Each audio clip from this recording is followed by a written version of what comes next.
Mayong adlaw sa atong tanan mga kaigsunan. We are going to pass through sa Panggilby Bridge from Lanao del Norte to Misamis Occidental. So I grab this opportunity to capture a video and share to you the Word of God today. This is Sunday and today si Dungdong ang nag-drive, then si Pastor Reniel nasa likod So i-grab na ko opportunity samtang nagbiyahe mi. Kita na to ang Panggilby Bridge Miami, tabok ko namo ni mga kaigsunan. Unta makatabok ang atong mindset from old covenant mindset to new covenant. Gusto na ko ipaabot nga na kaninyo nga ang old covenant mindset, when you use the Bible verses nga naa sa Biblia, mao ang pag-example lunop ni Noah. Ang tanan nga kasulatan magamit para sa tao, pero dili tanan gisulat sa Bible para sa imo personal. Kinanglan pilion nimo para sa church ba ni o para asa ba ni. For example, sa Noah's flood, si Noah gisugo magbuhat og arka, nya ikaw magbuhat sa kag arka. Si Abraham gisugo nga ihalad yang anak nga bugtong, ihalad sa deni mo imong bugtong anak. Ang akong pasabot mga kaigsunan, ilabi na sa Old Testament, it was already done, it was gone. We are now under the grace, not under the law, under grace period. So under grace period means under the new covenant. Unta makatabok tani nga mindset. Tungod kay daghan kayo ang wala pa makatabok, nagmix nila ang old ug new, very confusing. For example, ang Ginoo sa Old Testament mupatay, mutunglo, unya mohatag og mga kanang gitawag nga distraction labi na sa mga makasasala. Pero wala sila kabantay nga under the new covenant administration, natapos na ni Kristo ang tanan. Si Kristo ang gitunglo aron ikaw panalanginan. Si Kristo ang namatay aron ikaw mabuhi, makabaton og kinabuhing walay katapusan. Napagimanggawas nga mensahe karon nga tungod sa mga linog o kaniadto mga bagyo, pasanginlan ang Ginoo tungod kay ang kana nga lugar daw makasasala. Di ba naay mga lugar nga nalinugan na wala day mga Kristohanon dina, wala day mga tarong dina. Akong pasabot pag-ingog tarong, matarong, gimatarong ni Kristo, dili gimatarong tungod sa iyang binuhatan. Kay kung binuhatan mo'y basihan mga kaigsuunan, wala gyud tay kapuslanan. Kung binuhatan mo'y basihan, kitang tanan makasasala, kitang tanan walay tarong. Pero tungod sa dugo ni Kristo, nahimong Kristohanon, gimatarong ta ni Kristo. Now, kung moingon ta nga gilinog ng dapita kay daghang makasasala, kita mang tanan nay mga sayop-sayop physically speaking by works. Bot kay pasabot kitang tanan dapat tunglohon, kitang tanan na ay mga calamity nga mahitabuan. Pero sultian ta mo dili ngon ana ang Ginoo in the new covenant. Si Jesus ang namatay aron ikaw mabuhi. Si Jesus ang gitunglo. Curse is the man who hang on the tree. Siya ang gibitay sa cross aron ikaw makabaton og kinabuhing walay katapusan. Igsoon unta masabtan nimo ang dividing covenants. Masabtan nimo gikan sa Eden covenant, Edenic, Abrahamic, Noahic, then ay Moses covenant, law, Moses old covenant of Moses of law, then ay new covenant of grace. Dapat ni ata ilalom sa bag-ong kasabutan nga pasok ang Hintil, pasok ang Hudyo. Igalang igsoon dapat kasabot taan ni pag-divide sa covenants. Na ay mga magwawali, mga propita, tagna-tagna, patakag-tagna, unya ra ba dili responsible, dili mga ipasaylo kung masayop ang tagna. Kay sa Bible ang tinuod nga propeta in the Old Testament, kadto ra bang propeta di gyud masayop bisan gamay. Kay kung masayop lang ka kaisa, false prophet na ka. False prophet, daghang false prophet karon pero ginapaminaw gyapon tungod kay uneducated ang mga Kristohanon.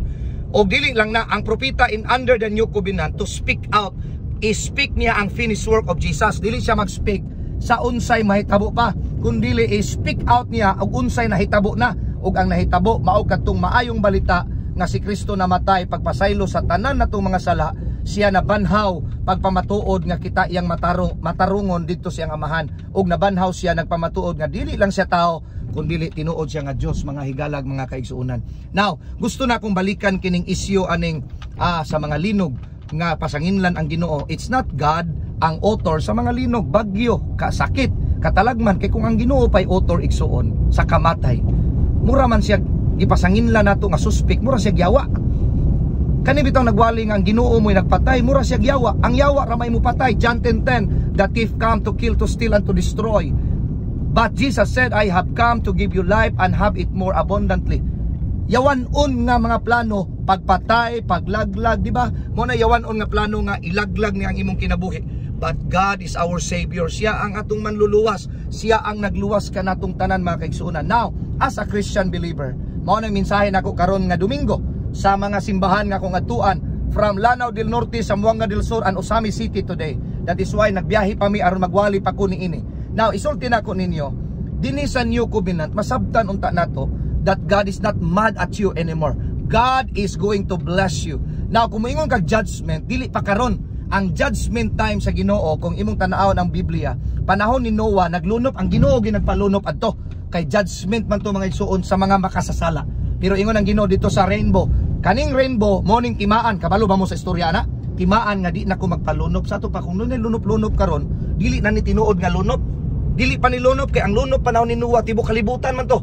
Karon kay usara ka nasod, usara ka barangay, usara ka unsa tawag ani probinsya, pero sa panahon ni Noah tibuok kalibutan naglunop. Nanaad ang Ginoo sugod karon dili na maglunop. So wala naglunop nga tinuod. Nang pasabot nga ang sunod nga judgment sa Ginoo dili na tubig, kalayo dito sa impierno. So meaning to say, this is now the time, dili judgment time, this is now the time of grace period. Kabalo ang mga theologian ana, we are not under the law, we are under the grace of God. Grace period, ang Ginoo grasyoso, ang Ginoo maluluyon, ang Ginoo buutan, ang Ginoo maayo, ug kining pagkamaayo sa Ginoo muhatod sa tao sa paghinulsol. Unsa paghinulsol? Change the way you think. Kinsa ang Ginoo, buutan ang Ginoo, maayong Ginoo, dapat makasabot ta ani nga kamatuoran igsuon. Now, balik ta. Dili ta makurat kung dunay linog. Ano makurat man ta nga naaman sa Bible na. Nya di ta magampo nga Ginoo tangtangang linog. Naa may linog. Natural mga nailinog. Ang atong iampo mauni, i-correct nako. Ang atong i-pray, Lord, ang mga apektado sa linog Ginoo, i-comfort ang namatyan. Tagbuang ilang gikinahanglan. Lord, pasabta sila sa kaluwasan. Nauntay magwali nila sa maing balita. Kay daghan kinagwali ron di maing balita, kasaba pod. Munas pasuluter ayang kasing-kasing gusto unta makaabot sa mga lugar nga nahitabuan sa linog, na ay mga trahedyang nahitabo kay nganuman aron mapaabot ang maayong balita. Now, kung wala ko'y chance ana na Facebook, unta ma-share ni ninyo aron daghan makakita, makadungog katong nga biktima sa linog. Mga higalag, mga kaigsuonan, gusto na ko ipaabot nga na kaninyo nga ang Ginoo gusto ug willing kay mutabang ninyo. Gusto siya nga mo ministeryo ninyo, mo bless ninyo. Now, panahon nga na kay linog, makita unta nato nga malig-unta. Dili malig-on sa tong kusog. Pag naay linog, napakita nga malig-unta kay naay dakong grasya ang Ginoo. Makita nato kung dako gyud ang panabang sa Ginoo nga di nato kaya aning temporaryo nga kinabuhi nga huyang ang tao. Panahon nga nailinog, tabla ang datog pobre. Ang dato gwapog balay pero mugawa sa balay matulog anang gabion na kay nahadlok siya tungod sa linog. Daw big mahagsaan sa iyang balay. May pang pobre-pobre kay ang iyang balay light material sa pag mahagsa niya mabuhi pa siya kay mapakogra siya og mga kahoy. Pero kung dato kayo naka sa building, condominium, dagko kay building, mahagsa ang building, wa gibuhi mga kaigsuonan. Now, gipakita sa linog nga patas ra tang tanan. Ipakita pod sa linog mga kaigsuonan nga dili lang nga patas tang tanan, kitang tanan datog pobre walay maghinila sa kinabuhi. Unya gipakita sa linog og sa mga kalamidad, samtang buhi pa ka, siguruha ang kaluwasan. Mao na importante kayo, dili lang nga daghang kay ayuda, material. Dito ra ba sa ayuda sa Cebu? Siguro akong nakita bitaw sa social media, tabla ang mga tao parehas og habol. Parehas moskitero, usara may mga sponsor usay. Parehas unlan, parehas gikaon, parehas sardinas, parehas quick chow noodles, parehas grabe, parehas na halos tanan nagpamatuod na nga walay mudugay aning kinabuhi ug patas rata atubangan sa Ginoo panahon sa kagubot ug kaguliyan. Now, akong isulti ninyo, ang kalainan lang kung naay Ginoo sa imong kinabuhi, ang mahitabo nimo sigurado imong kaluwasan bisag unsay may tabo, maglinog man, maggubat man, magkagutom man. Mateo 24, dili naman na it shall come to pass. Manaon sa Ginoo 24, nation to nation mag-away, kingdom to kingdom mag-away, famine, maabot ang kagutom. Siyempre kung maglinog, nay gutom. Pag nay gira, nay gutom. Sa una raman din nahitabo ug mahitabo pag yun ni siya kay di man butbuton ang Bible. Now, giwarningan ta sa Bible nga ay mo kabala ka ana kay ngano man it shall come to pass. Mahitabo ni. Yang anong pugnan man sa mga magampo. Magampo ta nga mawala ang bagyo dinhi. Ambot ang uneducated laging mga pastor. Magampo ta mawalang linog diri. Ingon ang Bible, maglinog yun. Ngano man na? Nganong nga naman itong mindset? Nganong dili man ta kasabot? Nganong simple kay ba para sa aning istorya? Muduol tas Ginoo kay moadto tag langit. Ang langit may nanaog para nato. Hindi na ta kasabot. Anak tas Ginoo nya atong mindset servant ta. Dili ta servant, we are children of God. Gusto ta nga malangit, kitay naningkamot muduol sa Ginoo. Nyang Bible nagsulti ang Ginoo mo naningkamot ug anhin nato. Ang imong buhaton, just believe the Lord Jesus Christ and you will be saved. Now, mo na pirmiro nako nga hugna. Ang linog, calamity, gera, gutom, normal. That's normal. Ayaw kabalaka, ayaw kataranta, normal ra ni may tabo.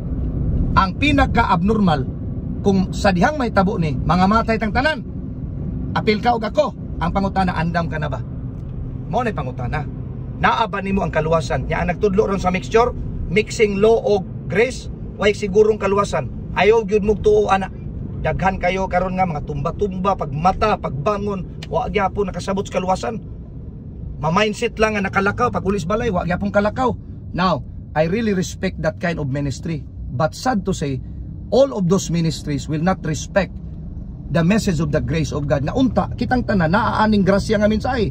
Nga ang tanan, dapat naa sa grace period karon. Ang tanan dapat makasabot nga ang kaluwasan, grasya, o wala na ilain pa. Christ and Christ alone, grace alone, faith alone, wala na ilain pa.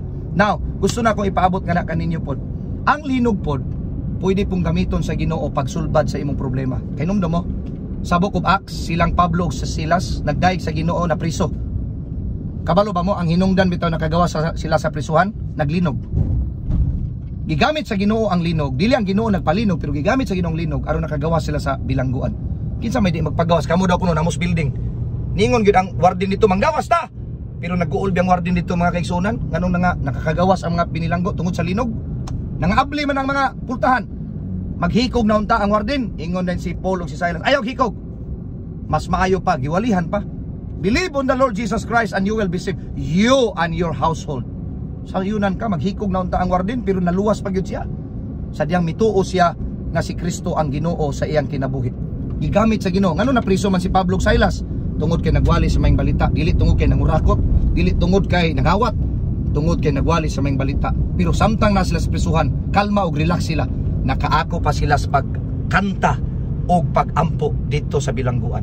Sa to pa di ay ang Ginoo di ay even sa mga linog, makita gyapon nato nga naay move ang Ginoo. Kinsay mo tuo mga kaigsuonan nga bisan sa imong kalisod ug sa imong pagtayog sa kinabuhi, wala man siguro ka nalinugan karon, kay di man tanan naabtan sa linog, pero naay linog nga imong gisinati siguro personal. Pero sultian ta ka, sadyang gitayog ka sa linog, nalig-on ka. Gi-reveal ang gahom sa Ginoo, ang kusog sa Ginoo, dili imong kusog. Nya napaylain. Diha sa dihang na tayog ang imong kinabuhi karon, pwedeng gamiton sa Ginoo ang negative situation nimo. That one day you can say all things gonna work together for good to them that love God, to them who are called according to His purpose. Ayaw ka luya, cheer lang, cheer up, do not lose heart. God is with you, God is in you. Sure salvation, eternal security. Dahan kayo magwali diri sa Facebook nga, dili niya ng eternal security kay magsalig. Unsa man ninyo di ay temporary security, eternal security. Unsa man ni eternal security? Ang kaluwasan, eternity, eternal unya, secured pag yung ka. Kinsa may nag-secured, ikaw din ning kamot, gi-secured ka tungod ni Kristo. Nanong allergy man sila anang eternal security? Unsa man ni ganahan sa uban di ay temporary nga security or kanang gitawag nga eternal insecurity. Eternal pero insecurity, ngano man walay katapusan o walay hunong nga pagka-insecure. Kay ngano man ang mga teaching kasagara, luwas karon di na pod, insecure kaayo ba? Tahimuton ang Ginoo, as if ng Ginoo murag wa nahimuot, as if ng Ginoo, grabe gyud. Padakuon ang Ginoo as if ang Ginoo gamay, mugamay unya mudako ra siya kung ang mga Kristohanon mudaig. Ang Ginoo igsuon, mudaig kag sa dili, ang bato pwede niyang padaygon. Wa siya mag-agad nimo ug nako. God is God. Di ba? Pero ang tao pag walay Ginoo, walay kapuslanan. So I hope na bisan gamay nga nasabtan ninyo ang mensahe. Ang linog, natural, normal kaayo. Pero ang mga naa sa new covenant mindset, dili mataranta kay sure ang kaluwasan. Ikaduha, ang linog pwedeng gamiton sa Ginoo aron nga one day makaingon ka, all things work together for good. Cebu ug Davao ug tanang parte sa Pilipinas nga naabtan sa linog, bangon mo, God is with you. God is always on your side. Bangon mo, pag-repent mo, unsa nang repentance, change the way you think. Kung ang imong pagtuos Ginoo nasuko nimo, dili na siya masuko nimo. Change the way you think from old covenant to new covenant mindset. That's it. That's all. Nothing more and nothing less and nothing else. God bless us all.